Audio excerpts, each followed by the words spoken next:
없던 부분이 뭐냐? 가족관계 부분 중에서 1,000만 원 이상의 재산이 있는 부분은 신고하도록 되어 있어요.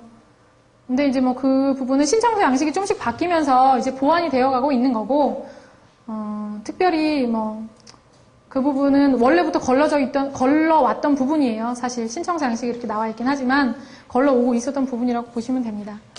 자, 제가 이제 그 다음에, 네. 근데 제가 질문은 계속 그러면 진도를 못 나가니까, 예, 질문 시간이 있을지 모르겠지만, 어쨌든, 질문은 추후에 받는 걸로 하겠습니다. 진도를 다 나가야 되니까. 자, 그래서, 재량 면책의 가능성을 양가로 3번에서 설명드렸고, 그 다음에 채무자가 신용거래로 구입한 상품을 형제하게 불리한 조건으로 처분한 행위, 이런 게 있을 수도 있고, 그 다음에 5번 중요하죠.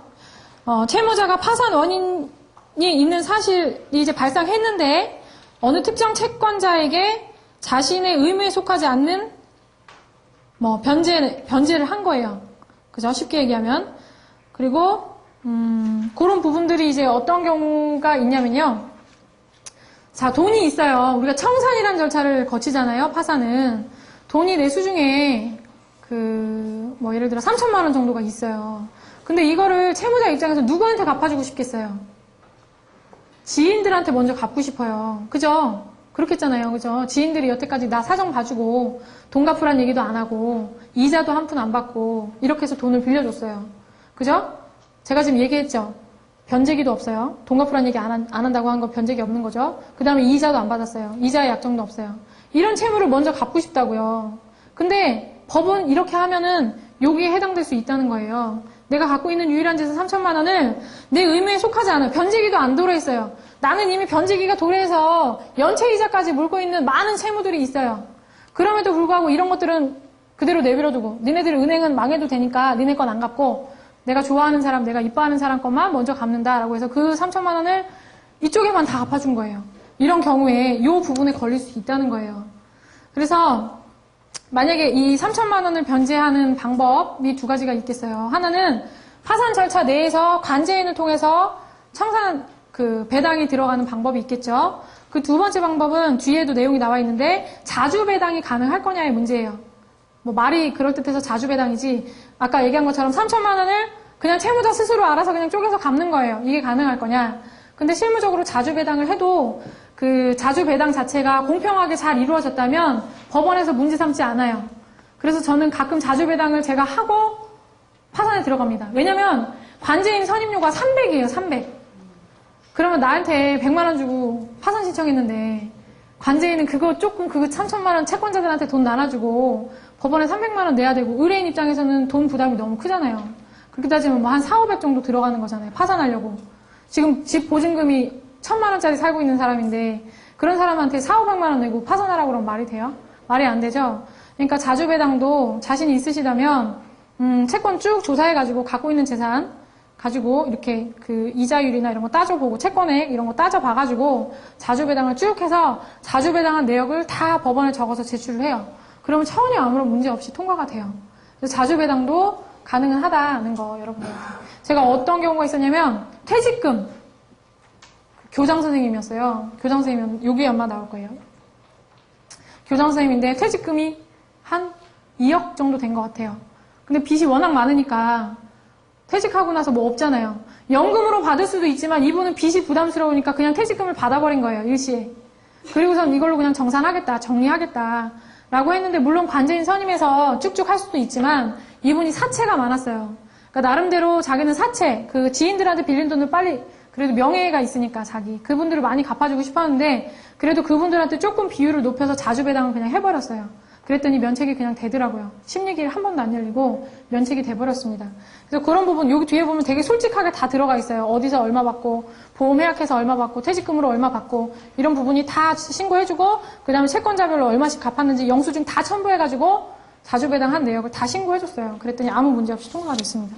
그런 경우도 있고요. 자, 그 다음에 6번, 양가로 6번 보면 허위의 채권자 목록을 제출하거나 허위의 진술을 하는 것들. 아까 뭐 그런 거. 은닉한 재산이나 이런 거 이제 뭐 있는데도 없다고 해놓고 이런 것들. 그리고 7번 뭐 별거 없고 8번.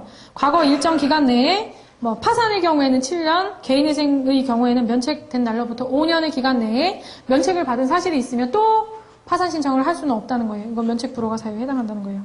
그렇게 해서 면책 불허가 사유만 여러분들이 상대방은 사실관계를 얘기한다고 했잖아요. 아까 내가 파산자로서의 요건을 다 알고 오는 게 아니고 이 사람은 와서 그냥 구구절절 자기 사정을 얘기해요.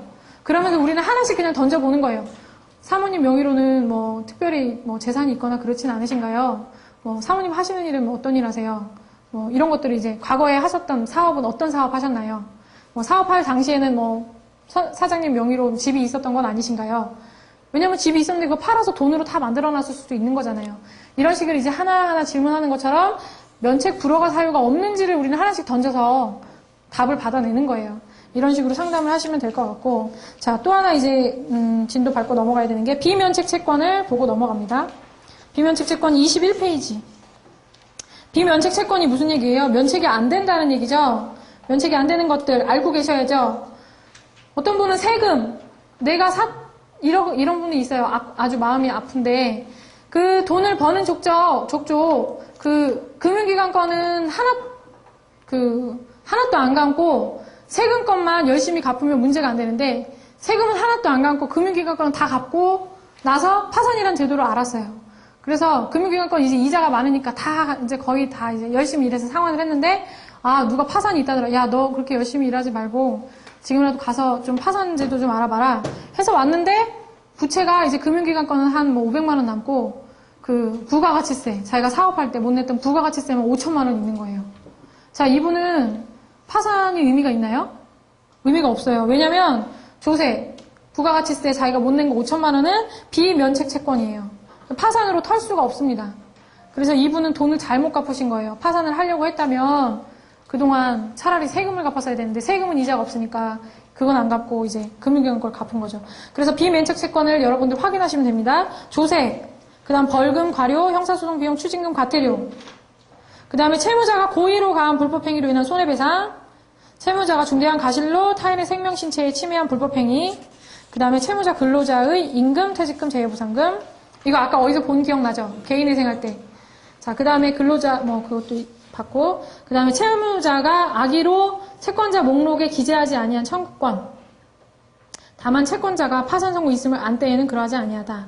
라고 해가지고, 이제 악의로 채권자 목록에서 누락을 해야만, 제외가 돼요. 그래서 요즘 보니까 많이 문제되고 있는 게 채권자 목록에 법무사님들이 누락을 한 거예요. 채권자 목록에 들어가 있지 않아서 그 채권자가 계속 추심을 해오는 거예요. 그래놓고 야 나는 파산제도에 내 이름 안 들어가 있으니까 너 돈 다 갚아야 된다. 이런 식으로 이제 채권자가 나온다는 거죠. 그래서 이런 경우에 문제가 많은데 제가 볼 때는 아직 명확한 해답은 없지만 지금 이제 여러 가지 케이스가 있었는데 어떤 경우는 판사님이 그 채권자한테 취하를 종용하더라고요. 하지 마라 이거 면책된 거니까 다투지 마라 해가지고 뭐 해결된 경우도 제가 봤고 제가 이제 법원에 상담 올라가니까 일부러 그런 케이스는 더 물어보거든요. 그래서 그런 경우도 있었고 그 다음에 재판으로 다퉈야 될 사안도 많아요. 이제 어떤 분한테 제가 뭐라고 했냐면 채권자가 굳이 그렇게 계속 나온다면 내가 악의로 이게 누락한 게 아니거든요. 악의로 누락했다는 거 누가 입증해야 돼요 이거? 채권자가 입증해야겠죠. 채권자가 입증해야 돼요. 그러니까 자꾸 그렇게 계속 귀찮게 굴면 소송상 청구해 와라라고 해라. 그렇게 제가 코멘트를 해드리거든요.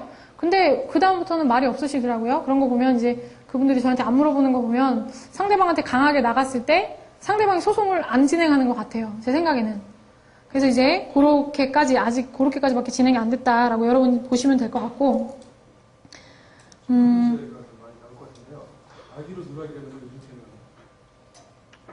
악의로 누락했다. 그래 이런 경우가 있겠죠. 충분히 이해할 수 있는 사람이에요. 이 사람은 내가 과거에 내가 지금 노름하고 이런 걸 신고 안 하고 그냥 파산을 하려고 하는데 이 사람은 너무나 잘 알아요. 나한테 노름빚 빌려준 건 청구할 수 없는데 어쨌든 나한테 돈도 많이 빌려줬고 나하고 거의 같이 방탕하게 살던 사람이에요. 예를 들어 막 우리 사무실에서 한 사람 중에 마약한 사람도 있었어요. 아무튼 뭐 이 돈 맨날 카드 빚으로 해가지고 마약 사가지고 뭐 대마초 하고 뭐 이렇게 살던 사람이에요. 이 사람을 넣으면 왠지 이 사람이 다 불어버릴 것 같은 느낌이 드는 거예요. 예를 들면. 그래서 이런 사람을 굳이 이 개인인데 은행도 아니고 개인인데 내가 이거 빼고 할 수 없느냐라고 하면 법무사무실에 따라서 뭐 그거 누구 금융기관이 아는 거 아니니까 빼고 하십시오. 자, 이러면 이게 고의가 되는 거죠. 그 사람이 이의 신청을 해서 이의 신청을 통해서 뭐 이런 경우도 있고 또 이제 이런 경우도 있죠. 내가 재산을 갖고 있었는데 그 사실을 알고 있는 유일한 금융기관이에요. 내가 옛날에 이렇게 뭐 대출 받을 때 해서 넣은 게 자료가 있어요. 그래서 그 금융기관은 신고하면 왠지 안 될 것 같아요. 이런 경우에 이제 그런 채권자를 일부러 슬쩍 빼놓고서는 파산을 한다든지.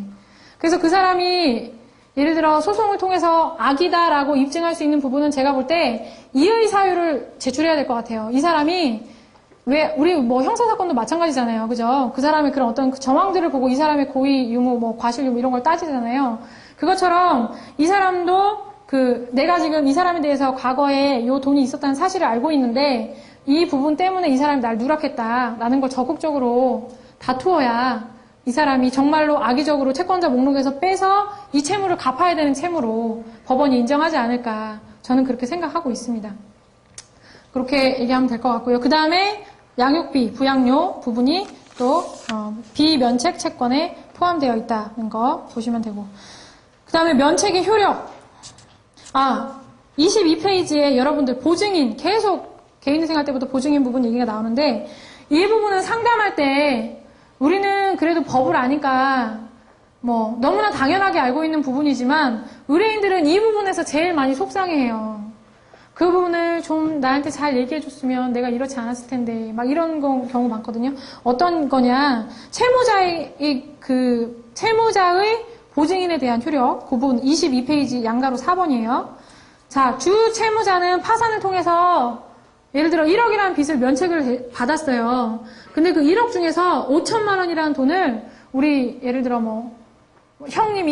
형이 나한테 보증을 서줬어요. 근데 나는 내가 1억을 다 면책받으면 당연히 주채무자가 부채가 없어지니까 보증인도 안 갚아야 될 것 같은 거예요. 그죠? 주채무자의 채무가 없어졌는데 보증인은 왜 갚냐? 채무가 없어진 거 아니냐? 갚은 것과 동일한 효력이 아니냐라고 하는데 그게 아니죠. 면책의 효력은 21페이지에 나와 있지만 자연 채무로 돌아가는 거예요. 책임만 남고. 자, 그래서 보증인은 여전히 보증 책임을 그대로 집니다. 소송상도 당연히 청구할 수 있겠고요. 보증인은 100% 원금이자 다 해서 자기가 보증선 범위 내에서 주채무자가 면책을 받았다 하더라도 책임을 다 져야 돼요. 그러니까 의뢰인한테 반드시 보증인이 껴있는 경우에 이 보증인은 요 금액에 대해서 당신이 면책 받아도 끝까지 책임을 져야 됩니다. 라고 얘기를 해주셔야 돼요. 그건 제가 주의하는 차원에서 말씀드렸고요. 면책의 효력은 뭐 지금 잠깐 말씀드렸고, 면책이 취소될 수 있느냐? 23페이지. 아까 말씀드린 것처럼 뭐 사기파산죄 이런 거에 해당되게 되면 면책도 면책 결정 있은 날로부터 1년 안에는 취소 신청 들어가서 취소될 수 있습니다. 그리고 완전 면책이 확정됨과 동시에 자동으로 복권이 돼요. 복권이 된다 하면 24페이지 나온 것처럼 우리가 어떤 공적, 사적, 자격 상실이나 뭐 이런 제한 규정이 있었잖아요. 이런 부분들이 다 회복이 된다는 거예요. 그래서 복권이 되고, 근데 만약에 면책이 어떤 경우가 있냐면, 이 면책에 대한 부분이 어디 나와 있냐. 20페이지에 보면 일부 면책이라는 부분도 있어요. 일부 면책. 면책이 100% 다 해주는 게 아니고 부채를 일부 남겨놓는 거예요. 판사가 재량적으로. 이 부분도 법에 규정은 없지만 판사가 재량적으로 일부 면책을 하는 경우가 있습니다. 그런 경우에는 판사가 제시한 대로 변제가 이루어진 이후에 내 스스로 법원에다 복권 신청을 따로 해요. 그러니까 완전 면책이 된 경우만 자동 복권되기 때문에 복권 신청 필요 없고, 자, 일부 면책이 돼서 일부 면책 안 된 부분에 대한 변제가 필요한 경우에는 그 부분의 변제를 완제하고 법원에 다 했다. 내가 이제 당신들이 하라는 거 다 했습니다. 라는 걸 제출하면서 복권 신청을 같이 해야 됩니다. 자, 그렇게 해서 절차적인 부분은 다 끝냈고요. 신청서 작성하는 부분이 24페이지부터 이제 28페이지까지 쭉 설명이 되어 있고요. 그 다음에 뒤에 신청서 샘플이 하나 들어있는 거예요. 신청서 만드는 거 사실 그렇게 어렵지 않아요, 여러분. 이거는 아까 개인회생에서도 마찬가지였지만 사실관계를, 내가 의뢰인으로부터 확인한 사실관계를 의뢰인에게 유리하게끔 쭉 풀어서 그냥 써주는 거예요. 양식도 법원이 이미 다 제공하고 있습니다. 그죠? 근데 이게 개인회생보다 더 쉬운 건 뭐예요? 아까 개인회생은 신청서부터 재산 목록, 채권자 목록, 수입 및 지출에 관한 목록, 진술서, 여기까지 사실관계였고, 마지막에 이제 법무사가 판단해야 되는 변제 계획안이라는 것 때문에 좀 어려웠잖아요. 그죠? 변제기간 못해서 찾아오는 의뢰인 많다고 했잖아요. 진술서까지 다 쓰고도. 자, 근데 파산은 그렇지도 않아요. 변제 계획안이라는 게 없기 때문에 말 그대로 여기 있는 대로 사실관계만 쭉 써주면 신청이 끝납니다. 뭐 얼마를 갚겠다 이런 게 없잖아요. 그죠? 그냥 내 부채가 얼마고 내가 돌아가는 내 생활 상황이 어떻고 내 가족 관계가 어떻고 내 지금 소득이 어떻고 이러이러하기 때문에 저는 면책해 주십시오 라는 거거든요. 그러니까 신청서 부분 그렇게 어렵지 않고요. 신청서 작성 방법은 아까 책에 나와 있는 페이지 알려드린 대로 그거 보면서 좀씩 참고하시고 쭉 작성을 해나가시면 될 것 같습니다. 자, 이렇게 해서 파산은 아주 중요한 부분만 체크를 했고 제일 중요한 거는 누누이 말씀드렸지만 면책 불허가 사유 그 부분 여러분들이 많은 케이스를 얻으시고 공부하시는 거 그게 제일 중요합니다. 자, 이 정도 하고 한 5분 딱 3시까지 쉬고요. 그 다음에 제가 우리 프로그램을 통해서 개인위생하고 파산 어떻게 작성하는지 간략하게 설명을 해드리고 선물 추첨하고 그러고 끝내면 될 것 같습니다. 잠깐 5분 쉬고 제가 한 20분, 15분, 20분 정도만 설명할게요.